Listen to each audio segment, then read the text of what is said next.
اعوذ باللہ من الشیطان الرجیم بسم اللہ الرحمن الرحیم الم یروا کم اہلکنا من قبلہم من قرن مکناہم فی الارض ما لم نمکن لکم وارسلنا السماء علیہم مدرارا وجعلنا الانہار تجری من تحتہم فاہلکناہم بذنوبہم وانشانا من بعدہم قرنا آخرین۔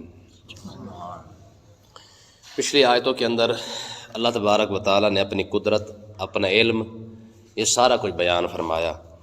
اس کے بعد اللہ تبارک و تعالیٰ نے کفار مکہ کو تھوڑی سی جو ہے وہ مہلت دی ہے، سمجھانے کی کوشش یہاں پہ یہ کی گئی ہے کہ تمہارے پاس جو طاقت اور پاور ہے یہ اتنی نہیں ہے جتنی پچھلی قوموں کے پاس تھی، تو فلہٰذا اپنی دولت اور اپنی طاقت پر اتنا مار نہ کرو، تم سے پہلے بڑے بڑے لوگ گزرے ہیں۔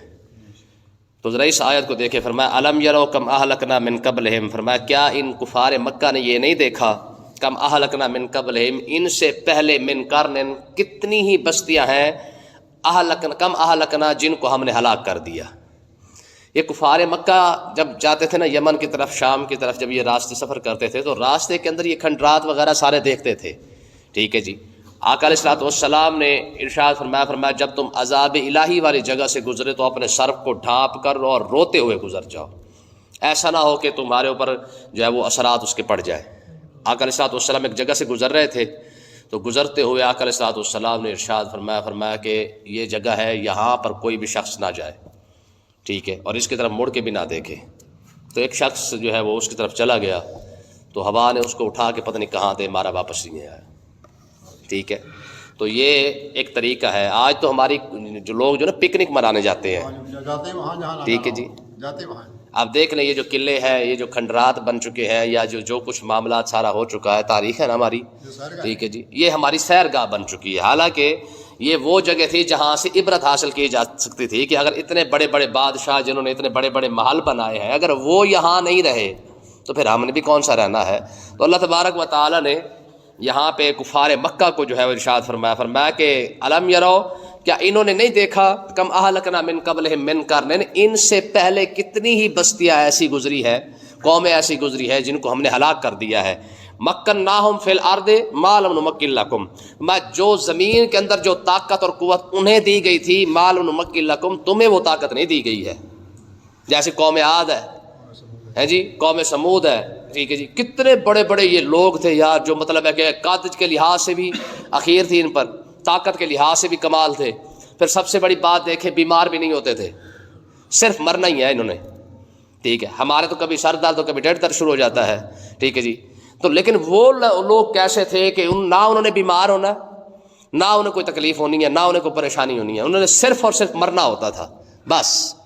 فرمایا کہ جو طاقت ہم نے انہیں دی ہے وہ طاقت تمہیں، آج بھی آپ حیران ہوں گے کہ اگر کھنڈرات کو دیکھیں نا، آپ تو تصویریں کافی آ چکی ہیں، ویڈیو آ چکی ہے، ان کی سیڑھیوں کی تصویر ہے، پوڑی نہیں، سیڑھیاں پوڑیاں، ان کی جو سیڑھیوں کی تصویر ہے نا، ایک آئی تھی میرے پاس بھی تھی، وہ غالباً میرا خیال ہے ہماری اس مسجد کی چھت سے بھی زیادہ اونچی ان کی ایک سیڑھی ہے، ایک قدم رکھتے ہیں، ایک قدم، ایک قدم کہہ لو ہے جی، یعنی ایک قدم ان کا یوں سمجھے کہ یہاں پر ہے اور دوسرا قدم ان کا چھت سے بھی اوپر ہوتی ہے، یعنی یہ تو ان کی سیڑھیاں ہیں، تو خود سوچ لے کہ ان کے مکان کتنے بڑے بڑے ہوں گے، ٹھیک ہے نا جی۔ تو اللہ تبارک و تعالیٰ نے ارشاد فرمایا جو طاقت قوت ہم نے ان کو دی ہے وہ تمہیں نہیں دی ہے، ٹھیک ہے۔ اور پھر آگے ہوا کیا، فرمایا پھر ان کے عیش و عشرت کتنے تھے، فرمایا وارسلنا السماء علیہم مدرارا، ہم نے آسمان سے ان کے لیے بارشیں بارشیں برسا دی، ٹھیک ہے جی۔ کھیتی باڑی ان کے لیے جناب والا بڑی زبردست ہوا کرتی تھی، ٹھیک ہے جی۔ قوم عاد، آپ حیران ہوں گے کہ یہ جو انار تھا نا، انار، ہمارے انار تو دیکھے نا آپ نے، ٹھیک ہے، ہمارے تو انار بھی پینٹ ہو کے آتے ہیں، لیکن قوم عاد کے انار کا جو چھلکا ہے نا، اس کے اندر 10 بندے بیٹھ جایا کرتے تھے۔ قوم عاد کے انار کے چھلکے کے اندر 10 بندے بیٹھ جایا کرتے تھے، ٹھیک ہے۔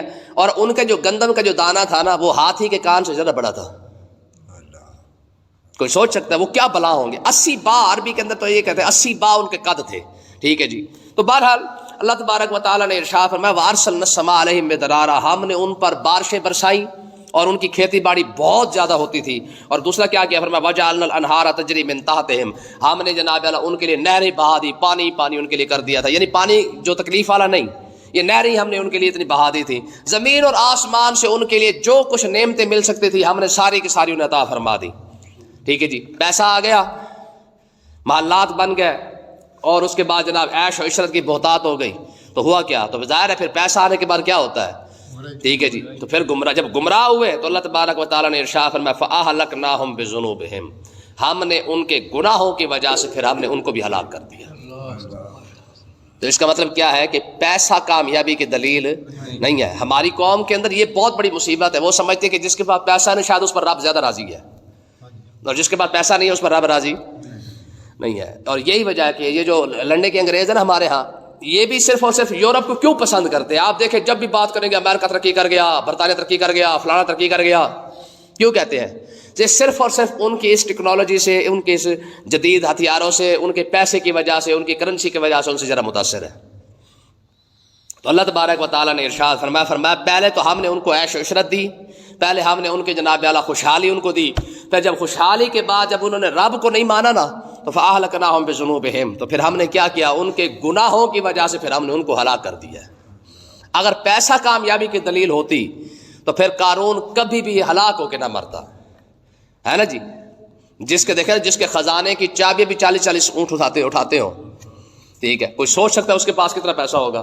ہیں جی ایک کوٹ پتہ نہیں کتنے مار چک جاتا تھا، 40 اونٹ صرف خزانے دیا، خزانہ نہیں، خزانے کی چابیاں. اب اس بندے کے پاس کتنا پیسہ ہوگا یار. ٹھیک ہے جی، کوئی سوچ بھی نہیں سکتا ہے. لیکن اللہ تبارک و تعالیٰ نے ارشاد فرمایا، یہ رب کی اصول ہے، یاد رکھیں، یہ قانون قدرت ہے کہ اللہ تبارک و تعالیٰ پہلے ڈھیل دیتا ہے، ٹھیک ہے، پھر اس کے بعد کیا کرتا ہے؟ فرمایا پھر اس کے بعد پھر آسانیاں پیدا کر دیتا ہے. بندہ آج 2 کروڑ کماتا ہے، پھر وہ سمجھتا ہے کہ یار نہیں کل کچھ اور ہو، تو پھر اگلے دن وہ 4 کروڑ کما لیتا ہے، پھر اگلے دن 5 کروڑ کماتا ہے. پھر کیا ہوتا ہے؟ وہ بندہ یہ سمجھتا ہے کہ شاید یہ مجھ پر رب راضی ہو گیا ہے. ہماری قوم رشوت کھا کے ڈبل منزل بنا کے کہتی ہے جی یہ کیا ہے؟ ان اللہ یرزق من یشاء بغیر حساب. ٹھیک ہے جی، حرام کھا کے یہ آیت پڑھ رہی ہوتی ہے، ان اللہ یرزق من یشاء بغیر، رب بغیر حساب کا رزق دے رہا ہے. یہ رب بغیر حساب کا رزق نہیں دے رہا، رب چاہتا ہی ہے کہ تو اور کما. ٹھیک ہے جی، رب چاہتا یہی ہے. ٹھیک ہے، یہ رب کا اصول ہے. پہلے رب جتنا زیادہ رب کا نافرمان ہوگا اتنی ہی زیادہ اس کو ڈھیل دی جائے گی. ٹھیک ہے جی، غریب بندوں کی بیماریاں ختم نہیں ہوتی ہیں اور امیروں کی عیاشیاں ختم نہیں ہوتی ہیں. وجہ کیا ہے؟ فرمایا وجہ یہ ہے کہ یہ رب چاہتا ہی ہے کہ یہ اور زیادہ عیاشیاں کر لیں. ٹھیک ہے، تو آگے کیا ہوا جی؟ فرمایا وَأَنشَأْنَا مِن بَعْدِهِمْ قَرْنًا آخَرِينَ، ہم نے ان کو ان کے گناہوں کی وجہ سے ہلاک کر ڈالا اور ہم نے ان کی جگہ پر پھر دوسری بستیاں بسا دی. ٹھیک ہے، تو اس کا مطلب کیا نکلا؟ اس کا مطلب یہ ہے کہ رب جو ہے نا یہ ایک قادر مطلق ہے، اس کا قانون ہے، کوئی اسے مانے گا تو ٹھیک، نہیں مانے گا تو اس کی جگہ پہ دوسرے بندے لے آئے گا. ٹھیک ہے جی، یہ تو قرآن کا فیصلہ ہے. یا ایھا الذین آمنوا من یرتد منکم عن دینہ، فرمایا جس نے دین سے پھرنا ہے بے شک پھر جائے. رب کیا کرے گا؟ فرمایا فسوف یأتی اللہ بقوم یحبهم ویحبونہ، کہ اللہ تبارک و تعالیٰ پھر دوسرے بندے لائے گا اور دوسرے بندے آ کر پھر اللہ تبارک و تعالیٰ سے کیا کریں گے؟ وہ رب سے پیار کریں گے، رب ان سے پیار کرے گا. آپ دیکھ لیں، یہ قانون قدرت ہے.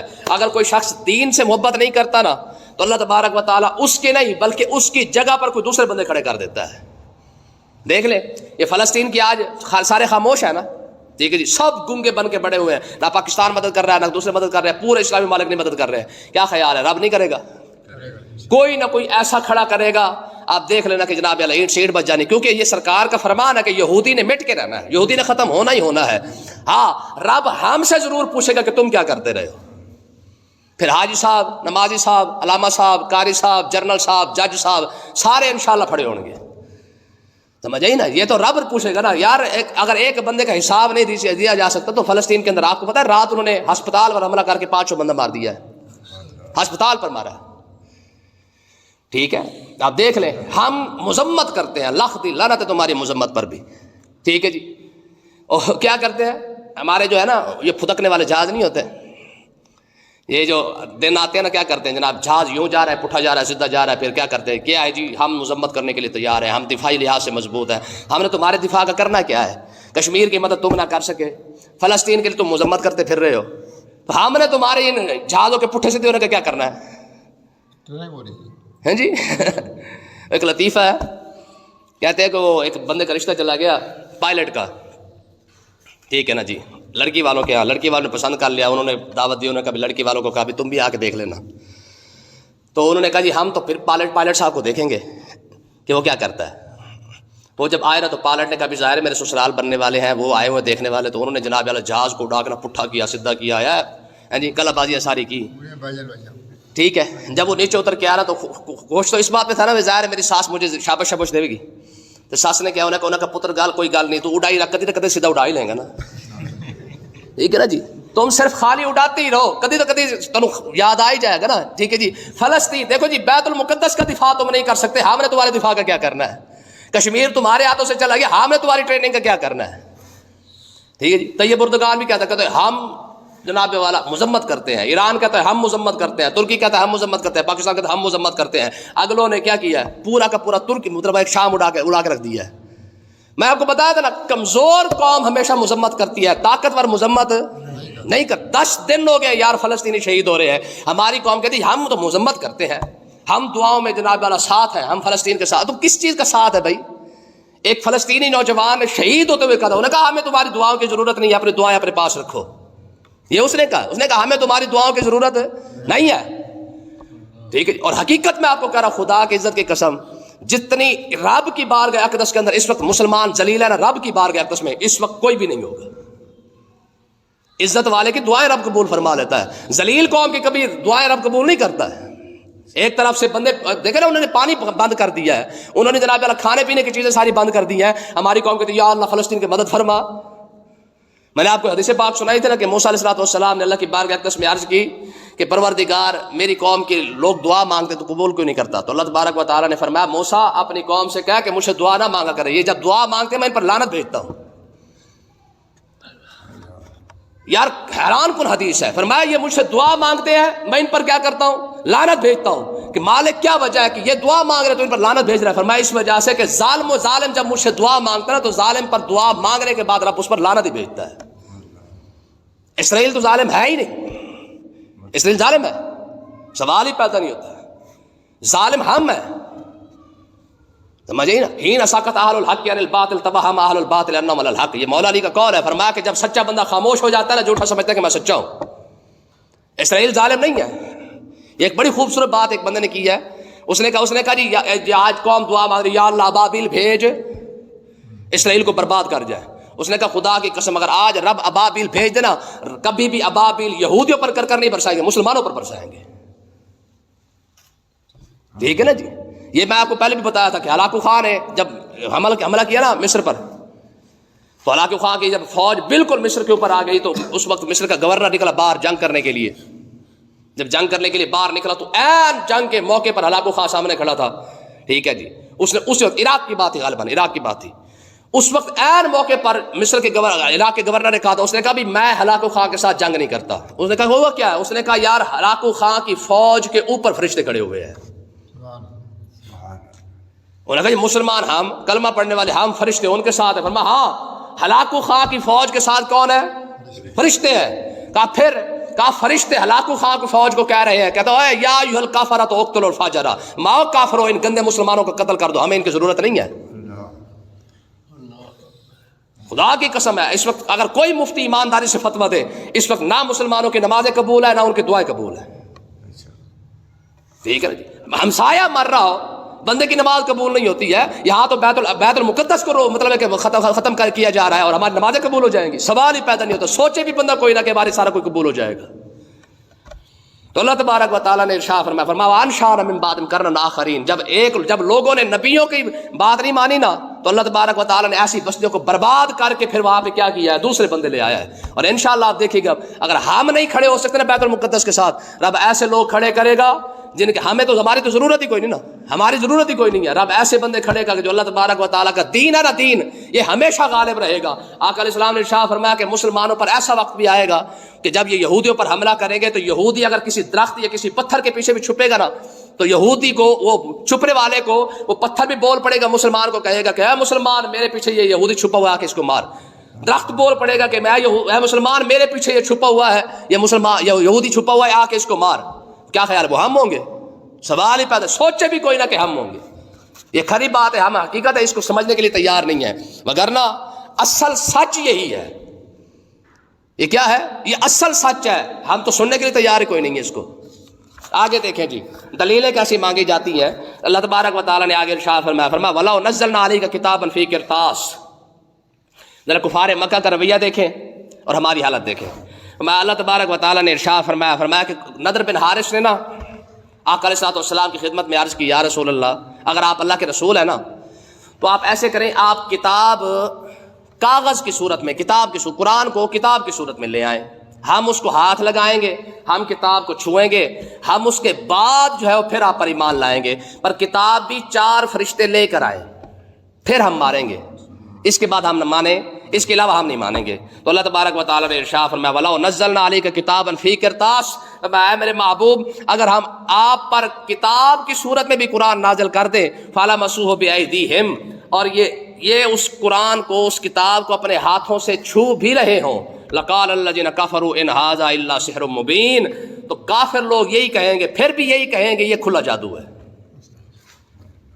یہ ان کی ڈیمانڈ ہے نا کہ قرآن اگر کتاب کی صورت میں آ جائے تو ہم پھر مانیں گے, اگر ہم قرآن کو کتاب کی صورت میں بھی نازل کر دیں, کیونکہ قرآن تو آقا علیہ السلام کے سینے پر نازل ہوا ہے نا, ٹھیک ہے, لیکن اگر ہم قرآن کو کتاب کی صورت میں بھی نازل کر دیں اور یہ اس کو ہاتھ لگا کر بھی دیکھیں نا فَمَا لَقَالَ الَّذِينَ كَفَرُوا إِنْ هَذَا إِلَّا سِحْرٌ مُبِينٌ, کافر پھر بھی یہی کہے گا کہ یہ جادو ہے, ہماری آنکھیں بند ہو چکی ہیں, یہ نظر بندی ہے. ٹھیک ہے نا. اب یہ حالات ہوتے کافر کے, کافر کسی صورت مانتا نہیں ہے, اور یہی حالات مسلمانوں کے ہیں. مسلمان اگر اس طرح ہو جاتا تو پھر ٹھیک تھا, اگر ایسے ہو جاتا تو پھر ٹھیک تھا. ٹھیک ہے نا جی. اب 10 دن ہو گئے وہ سن رہے, ایران کہتا جی اگر اسرائیل نے یوں کیا تو ہم حملہ کر دیں گے, وہ کر رہا سب کچھ, ٹھیک ہے جی, اگر اسرائیل نے یوں کیا تو پھر ہم حملہ کر دیں گے. 10 دن ہو گئے سن کے ان کو کان پر, ہمارے والے تو ویسے جنتی ہیں, ٹھیک ہے نا جی, ان کی تو بات ہی چھوڑے نا, ٹھیک ہے. ان کو صرف اگر حملہ کروانا ہے اسرائیل پہ تو آپ ڈالر کہیں سے لائیں, ان کو دے دیں, شام تک اسرائیل کے ماں کی بھی ایسی تیسی ہو جائے گی. لیکن ایران کی بات یہ ہے کہ وہ روز ہر گھنٹے کے بعد ہم سن رہے ہیں, میں 24 گھنٹے دیکھ رہا ہوں کہ یار شاید اب حملہ کر ہی دیا ہو, شاید اب کر دیا ہو, لیکن سوال ہی پیدا نہیں ہوتا. کہتے ہیں جی اب اس نے یوں کیا نا تو پھر ہم حملہ کر دیں گے. اللہ کے بندے کب کرو گے؟ 10 دن تو ہو چکے ہیں, کم سے کم 4000 سے زیادہ فلسطینی شہید ہو چکے ہیں. ٹھیک ہے جی, یہ تو وہی بتا رہے ہیں جو میڈیا بتا رہا ہے. رات انہوں نے ہسپتال پر حملہ کر کے, آپ یقین کریں ڈاکٹر کیا, نرس کیا, بچے کیا, عورتیں کیا, سارا کا سارا عملہ ٹوٹلی جو ہے وہ شہید کر دیا گیا. 500 یا 800 کے قریب جو نرس جو ہسپتال کے اندر تھے وہ سارے کے سارے انہوں نے شہید کر دیے ہیں. ٹھیک ہے جی. یہ اب بھی کہہ رہے ہیں کہ ہم مذمت کرتے ہیں, ہمارے محافظوں کا بھی اعلان آ چکا ہے, وہ کہتے ہیں جی ہم ہر لحاظ سے اسرائیل کے فلسطین کے ساتھ ہیں. ٹھیک ہے جی. اللہ کرے ایسا ساتھ کسی کو نہ ملے جو ہمارا دیا ہوا ہے. اللہ تعالیٰ سمجھنے کی توفیق عطا فرمائے.